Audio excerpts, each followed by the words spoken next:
happy holidays and hello fish keepers, subscribers, new subscribers, welcome.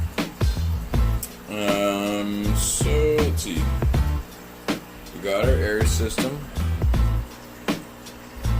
Let's see, everybody's doing well. Chester moved from that spot up there down here.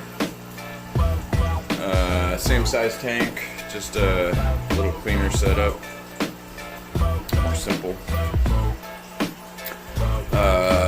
This tank is still empty, got it all cleaned out, it's just running, doing its thing. Everybody in here is just doing super.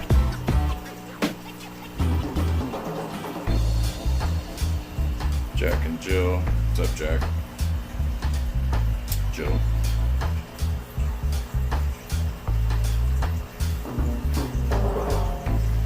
So, yes, say hi. Alright.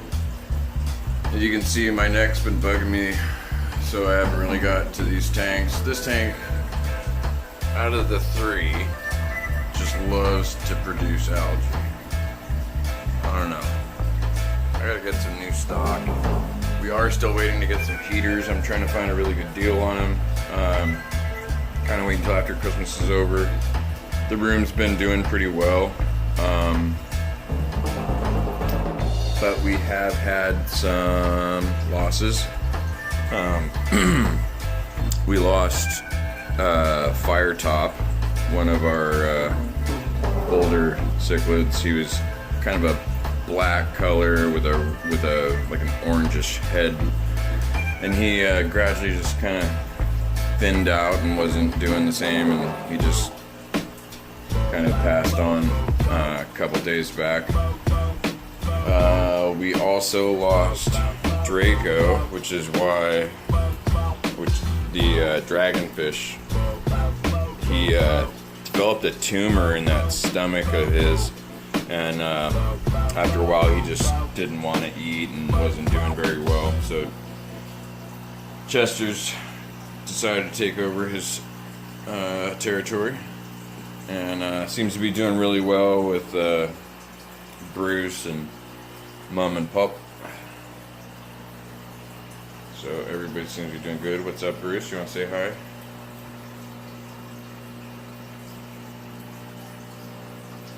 It's my buddy boy. He's getting pretty big. I think he's maxed out. I mean, he's more than 10 years old, so it's a black belt cichlid. Those of you that are new followers or watching the video, pretty awesome. We're still at about 500 and something gallons. I don't know. Y'all can do the math. I'm too tired.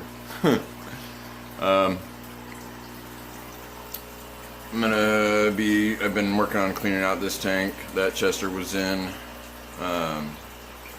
Pepper, Oxalotl still doing good. Gotta clean that one out. Jules and Julius have either been fighting or they've been breeding. We're waiting to see, because Jules is down here and Jules is up there and Julius has been down here. So waiting to see what happens with those two. Again, that's a styrofoam custom background I built years ago. And I've still got Inferno sitting in here. Cinder is the fire moth that's over there. Haven't decided what I'm going to do with them, but I think they're both going to end up over here in 10 gallons, because we're going to do a whole new light bar under here to light these 4 tanks and start utilizing that space better. And what else? This is gonna be a home for our next big one. I don't know what I want to get yet. I don't know what I'm thinking about doing angels and seeing if I can breed some angels. That's some pretty good fun. Difficult fun. Not sure. So stay tuned. Maybe comment below, let me know what you think we should put in that 55, what we should try next. We're also going to be adding something into that tank, 29. We're going to be moving something into that tank, 29. So yeah, stay tuned. We're going to be doing some more updates. And I still need to do a video from Frog Prince, which is my local fish store here in Southern Oregon, and check out their koi pond. So be sure to stay tuned for that. Kind of not really sure what I need to do on this video. Kind of drawing a blank on what I was gonna do. I guess what I wanted to talk about was setting up your back filter. So we talked about these in the last video, and I've talked about reasons why I like them. So kind of run through the setup. I mean, that's your box is completely put together when you get it. The straws are 3 pieces. Let's see here.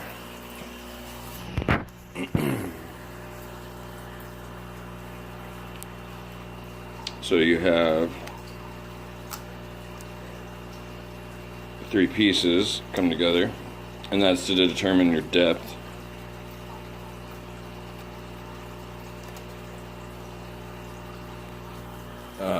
For how deep your tank is. This is a standard 55.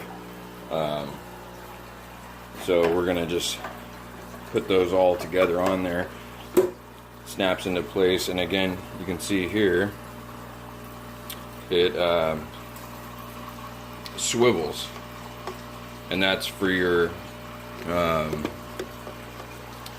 lid. Goes right over the top here.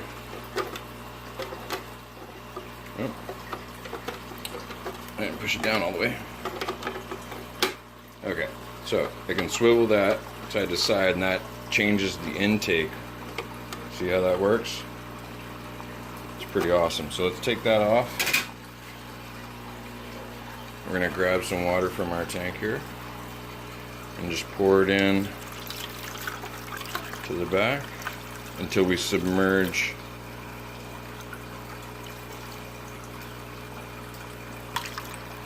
that. And watch right here as we plug it in.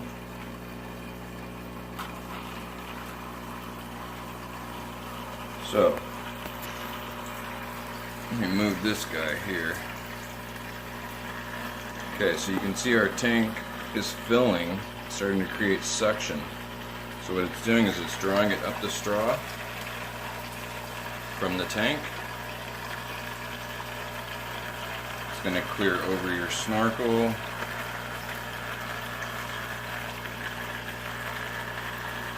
Now once it fills the back straw, it's going to start working a whirlpool and funneling out all the additional air that's going to be trapped in the top of the straw. As you can see, it's filling, and we now have a waterfall. So it's basically just drawing this in, creating suction like you would with the soda straw. Drawing down through, you can see the bubbles being drawn through. And all that air bubbles, this little kind of inside waterfall, will dissipate. And eventually it'll just be a continuous stream without any air interruption. And you can see here the waterfall, when I change the flow, lessens the fall or increases the fall.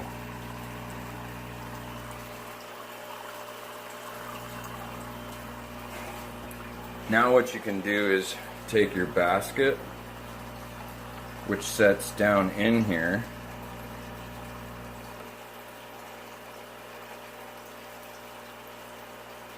now in that basket is where you can house your different types of media.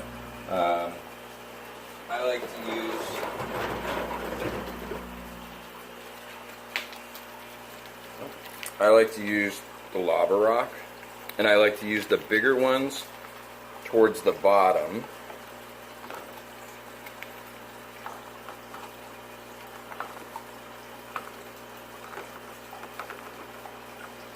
And now I'll go back and redo this later, but you get the idea. You can just stack your lava rock in there. Now what that's going to do is it's going to create a biological atmosphere for your fish poop and waste to be devoured and grow bacteria, beneficial bacteria that'll break down the waste and nitrates and all that, and it's going to send it back into your tank. Now what you can do additionally is take a piece of the polyester filter floss, and again, you can buy this at a craft store, Joann Fabrics, you know, quilting shops. You take some of this here. We'll grab that one I dropped to weigh it down. So you take that with another piece or maybe a couple on there. And what you're going to do is you're going to set that down in to this filter. And then we're going to put our top on. Okay, so now you can actually see the whole process of what's going on. The water's being drawn in from the tank, being kicked into here where it's being eaten, cleaned, then polished of all the small particles, and then returned back to the tank. And that's the simple process of doing this.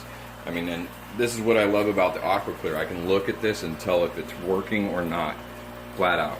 I can change how it functions depending on what I want to do, you know? So it's really great.